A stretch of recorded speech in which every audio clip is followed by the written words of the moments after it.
नमस्कार, ये आकाशवाणी पटना है। अब आप समी अहमद से प्रादेशिक समाचार सुनिए। पहले मुख्य समाचार। केंद्र सरकार ने बेतिया में गंडक नदी पर प्रदेश के सबसे लंबे पुल निर्माण की वित्तीय स्वीकृति प्रदान की। राज्य में नई सरकार के गठन के बाद मंत्रियों के कार्यभार ग्रहण करने का सिलसिला जारी। गृह मंत्री सम्राट चौधरी समेत कई मंत्री आज पदभार ग्रहण करेंगे। न्यायमूर्ति सूर्यकांत आज भारत के 53वें मुख्य न्यायाधीश के रूप में शपथ लेंगे। और गोवा में चल रहे भारत अंतर्राष्ट्रीय फिल्म महोत्सव में बिहार पवेलियन के प्रति देखा जा रहा है भारी उत्साह। अब समाचार विस्तार से। केंद्र सरकार ने बेतिया में प्रदेश के सबसे लंबे पुल के निर्माण की वित्तीय स्वीकृति प्रदान कर दी है। गंडक नदी पर बनने वाले इस पुल से बिहार से उत्तर प्रदेश आना जाना और आसान हो जाएगा। केंद्र सरकार ने इस पुल को हाइब्रिड एन्युटी मोड हैम मॉडल में निर्माण की मंजूरी दी है।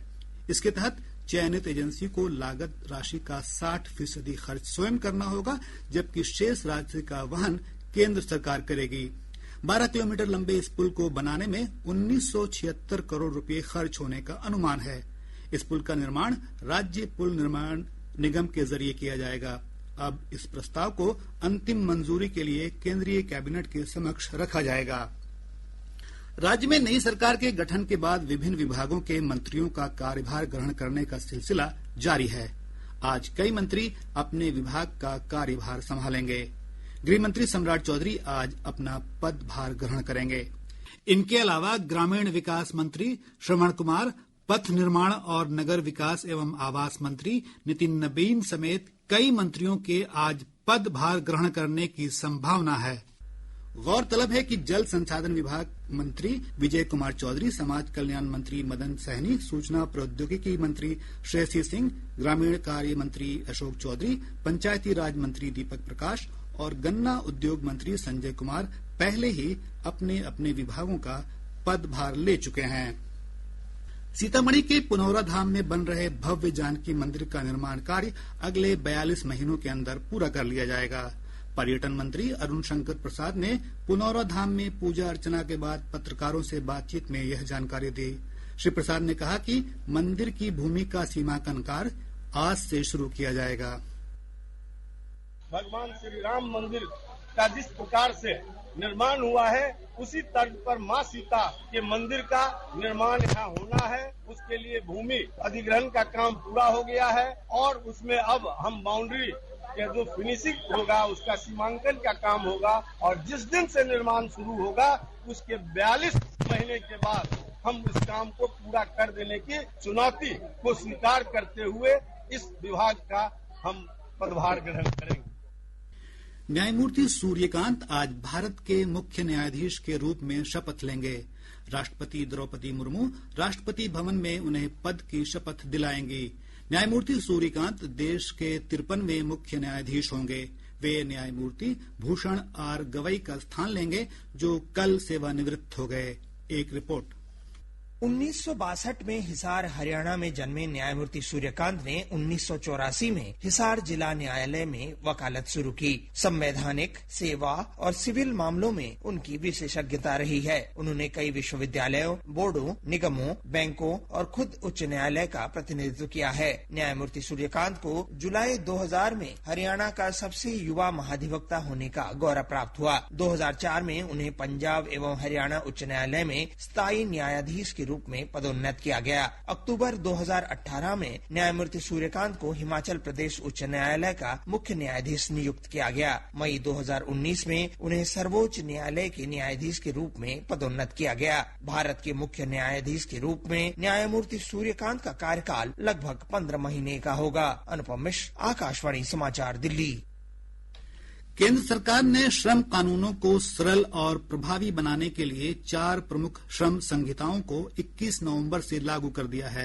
नई संहिताओं के लागू होने के साथ ही देश के 29 पुराने श्रम कानूनों को एकीकृत कर सुव्यवस्थित किया गया है।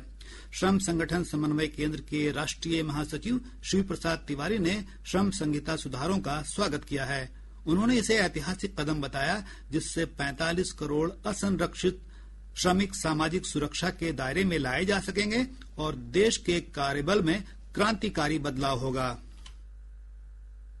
मुझे लगता है कि भारत के श्रमिकों के इतिहास के लिए ये बहुत ही जरूरी कानून है और ये पहले ही लागू हो जाना चाहिए था। हम इसका स्वागत करते हैं और मुझे लगता है कि भारत की जो मैन्युफैक्चरिंग सेक्टर है, भारत का जो वर्ल्ड ऑफ वर्क है, इसमें बहुत ही चेंजेज आएंगे और ये चेंज से मजदूरों की जीवन दशा बदलेगी। इधर प्रदेश में श्रम संहिता के संबंध में विभिन्न संस्थानों में श्रमिकों को जागरूक किया जा रहा है। पटना मेट्रो रेल कॉरपोरेशन के कर्मियों को सुपरवाइजर द्वारा श्रम संहिता के लाभों की जानकारी दी गई।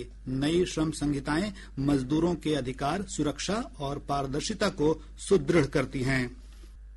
नया कानून लागू हुआ है, जिसमें पहले से नए कानून जोड़े गए हैं, है ना, जिसमें आप लोगों को मेडिकल सुविधा साल में एक बार कंपनी कराएगी, जिसमें आप लोगों को पहले से होता था और नए कानून में वो भी प्रावधान दिया जा रहा है। और दूसरा, मिनिमम वेजेस, गवर्नमेंट का जो रेट तय किया गया है, जो मिनिमम मजदूरी दर है, उससे कोई भी कम पैसा आपको नहीं मिलेगा, बल्कि आपको ज्यादा पैसा मिलेगा। तीसरा पॉइंट ये है, आपका जो ओवर टाइम का जो वो दुगना है, आप 8 घंटे के बाद जो काम कर रहे हैं, है ना, ओवर टाइम डबल आपको। छठा अंतर्राष्ट्रीय कृषि विज्ञान सम्मेलन आज नई दिल्ली में शुरू होगा। कृषि और किसान कल्याण मंत्री शिवराज सिंह चौहान कार्यक्रम का शुभारंभ करेंगे। 3 दिन के इस कार्यक्रम में पूर्ण सत्र, विषयगत संगोष्ठी, मुख्य व्याख्यान, पोस्टर प्रस्तुति, प्रदर्शनी तथा युवा वैज्ञानिकों और विद्यार्थियों की बैठक आयोजित होगी। इस वर्ष सम्मेलन की थीम है स्मार्ट कृषि खाद्य प्रणालियों के लिए नई कृषि विज्ञान परिकल्पना। सम्मेलन में कृषि विश्वविद्यालयों के कुलपति और प्रमुख कृषि व्यवसाय नवाचारियों सहित विभिन्न अंतर्राष्ट्रीय संगठनों के विशेषज्ञ भाग लेंगे। प्रादेशिक समाचार आप आकाशवाणी पटना से सुन रहे हैं। ताजा समाचारों के लिए आप हमारे एक्स हैंडल AIRnews_पटना पर जा सकते हैं। गोवा में चल रहे 56वें भारत अंतर्राष्ट्रीय फिल्म महोत्सव के 5वें दिन भी लोगों का भारी उत्साह और आकर्षण बना हुआ है। आकाशवाणी से प्रस्तुत है इस भव्य आयोजन की एक रिपोर्ट।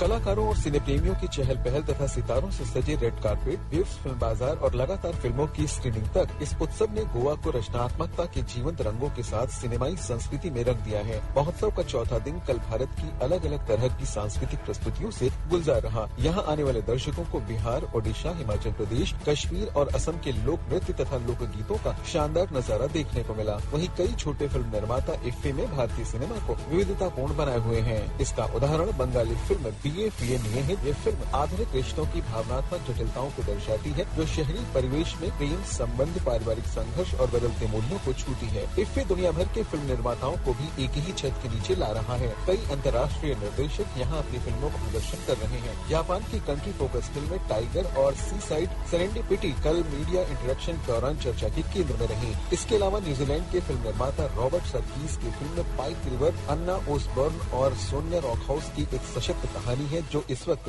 दर्शकों को खूब पसंद आ रही है। आदर्श और सायरा के साथ निखिल कुमार, आकाशवाणी समाचार, पणजी, गोवा।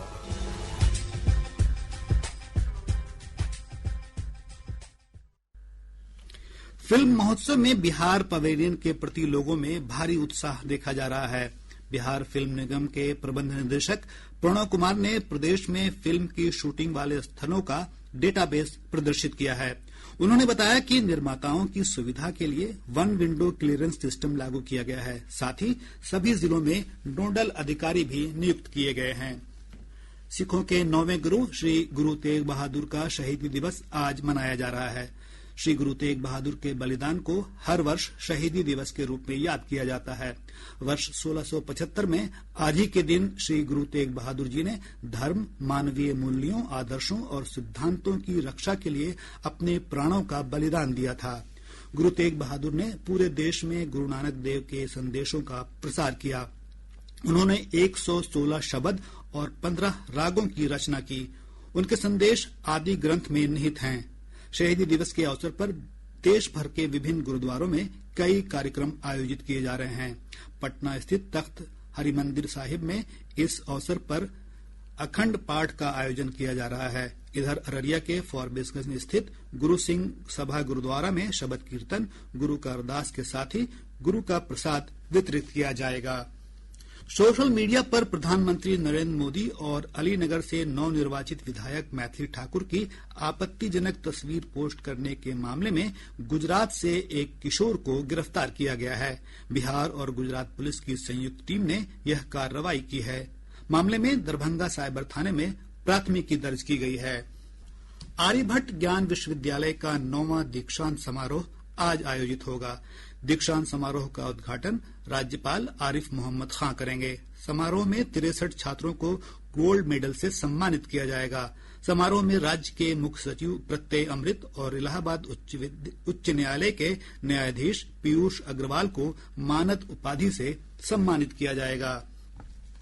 प्रदेश के विभिन्न भागों में ठंड में मामूली बढ़ोतरी देखी जा रही है। मौसम विभाग के अनुसार पिछले 24 घंटों के दौरान राज्य का न्यूनतम तापमान 12 से 19 डिग्री सेल्सियस के बीच दर्ज किया गया। इस दौरान सबसे कम 12.3 डिग्री सेल्सियस न्यूनतम तापमान किशनगंज में रिकॉर्ड किया गया। वहीं सबसे कम न्यूनतम दृश्यता 600 मीटर गयाजी और पूर्णिया में दर्ज की गई। विभाग के अनुसार अगले 48 घंटों के दौरान राज्य के अधिकतर भागों में न्यूनतम तापमान में 2 से 3 डिग्री सेल्सियस की कमी होने की संभावना है। अगले 48 घंटों के दौरान राज्य के अधिकांश भागों के न्यूनतम तापमान में 1 से 3 डिग्री सेल्सियस की गिरावट होने का पूर्वानुमान है। प्रदेश में कई स्थानों का वायु गुणवत्ता सूचकांक खराब श्रेणी में पहुंच गया है। पिछले 24 घंटों के दौरान हाजीपुर लगातार तीसरे दिन प्रदेश का सबसे प्रदूषित शहर रहा। यहां का AQI 210 दर्ज किया गया। वहीं 205 AQI के साथ सासाराम प्रदूषित शहरों में दूसरे स्थान पर रहा। पटना का AQI 141 दर्ज किया गया। 60 वायु गुणवत्ता सूचकांक के साथ समस्तीपुर की हवा सबसे साफ रही। कूच बिहार ट्रॉफी के एलिट मुकाबले में बिहार ने मेजबान तमिलनाडु के खिलाफ पहली पारी में 203 रन बनाए हैं। तमिलनाडु ने दिन के आखिर में 1 ओवर में बिना कोई विकेट गंवाए 3 रन बना लिए हैं। इधर सेपक टाकरा स्टेट चैंपियनशिप का खिताब पटना ने जीत लिया है। डबल्स सब जूनियर बालिका वर्ग तथा सब जूनियर और जूनियर बालक वर्ग में पटना ने स्वर्ण पदक प्राप्त किए। अब पटना से प्रकाशित प्रमुख समाचार पत्रों की सुर्खियां। आज के सभी समाचार पत्रों ने औरंगाबाद के उत्पाद अधीक्षक के ठिकानों पर छापेमारी की खबर को प्रमुखता से प्रकाशित किया है। हिन्दुस्तान की प्रमुख खबर है, उत्पाद अधीक्षक के पास 5.5 करोड़ रुपए की संपत्ति, पटना जहानाबाद में आलीशान मकान। दैनिक जागरण की बड़ी खबर है, राजद ने 32 गायकों को नोटिस भेज पूछा क्यों बिगाड़ी छवि। दैनिक भास्कर की विशेष खबर है, मस्जिद और इमामबाड़ा के दस्तावेजों को उम्मीद पोर्टल पर अपलोड करना जरूरी, हज भवन में लगा कैंप।